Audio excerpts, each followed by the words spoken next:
Evening. All right, so it's 6 o'clock on Tuesday, and the noteworthy thing I want to speak about was government policy. The light's not the best, and the office is empty. So, yeah, government policy and and the impact of some actions taken. Two things I want to speak to briefly. One, monetary policy. The BOJ held rates at 0.5%. Yesterday, or the day before, on the presumption that inflation would still come within the target, right?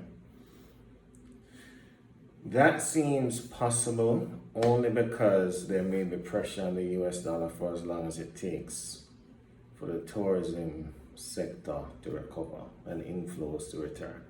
Remittances for the last few years have been flat on or around, if we say plus or minus 5%, 2.5 billion US. That seems to be the ceiling. I don't see anything that suggests that it's gonna go way above that. It may fall below it, but it's not gonna go much further than that as of right now.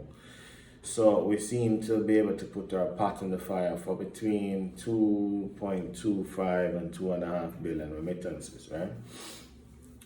However, they've taken two steps, but I'm just trying to organize my thoughts.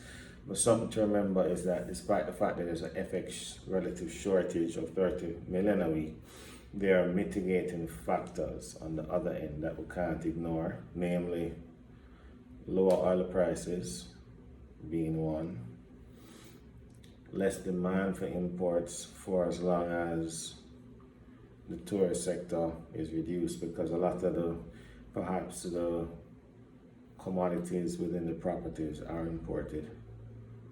So those two things will help to offset it, though not eliminate it, because manufacturers still source a lot of their raw materials overseas, so like wheat. We don't produce wheat in Jamaica, and soy and stuff like that. So there will forever be that need for imports. That's the first set of policy actions.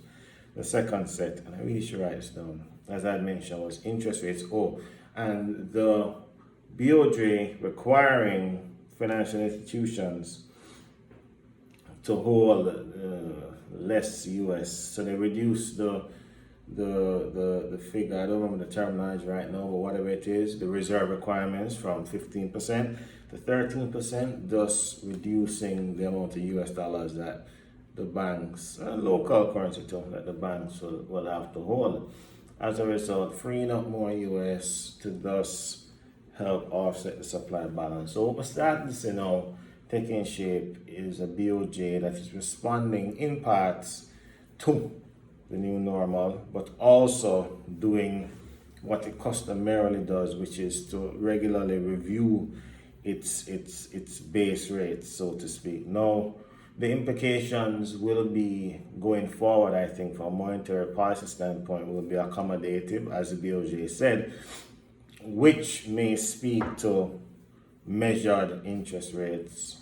I don't think rates can go much lower, but then the economy can't at this time accommodate higher rates. So one can reasonably expect rates to remain where they are. Now, the implication within that, if we use history as our guide, would be that there will be some appreciation on the stock side eventually. That's not going to be right now, I don't think, in every space, but one could imagine that provided there is some measure of buoyancy in the economy, that we would see some activity in the stock markets. But it's very early days, but those are the things that caught my eye this last couple of weeks. I had it in my notebook to speak about BOJ and monetary policy and all that, but you may find that the US dollar does fall further this coming week.